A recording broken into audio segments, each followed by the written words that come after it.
Detroit City Football Club, or as we call it, DCFC, is moving forward with plans for a new stadium after purchasing the site in Southwest Detroit a little more than a year ago. It will replace the old Southwest Detroit Hospital.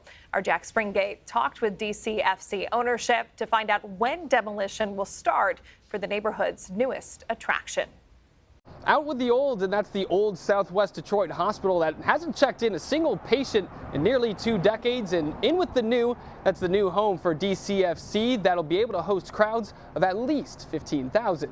First, the club will have to spend roughly $6 million to drain, demolish, and develop the brownfield property, an investment that will save them money on property taxes for the next 21 years. We'll get a credit for the demolition to offset the potential increase in our property taxes. It's important for us for this project is to make sure that it's a privately funded stadium. This will be actually a property that will be on the tax rolls. Drainage will start in the next few weeks with demolition slated for later this summer. It will signify the beginning of the club's move from Keyworth Stadium in Hamtramck to their future home just 7 miles away in Corktown. It's a really special, magical place, but in many ways we've outgrown it. I've lived in Southwest Detroit for close to 20 years, and I know that there's a rabid following for soccer in this community, so we know that there's a community here that's just waiting for this to happen. This won't be what the final design looks like, but it gives us an idea of one big feature they hope to include that's been missing from Keyworth, and that's parking. This isn't going to be successful if it's a spaceship that's just dropped down here. It has to be something that local folks identify with and take ownership in and consider it their own.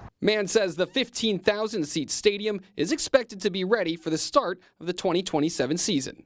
Now, later this summer, we'll be able to reveal the new name for the new home of DCFC. We'll also be able to show you what the final designs might look like with some new renderings. So make sure to stay with us for those updates. And as always, you can catch every DCFC game on our air at CW Detroit 50 and online at cbsdetroit.com. For now, reporting in Corktown, I'm Jack Springate, CBS News Detroit.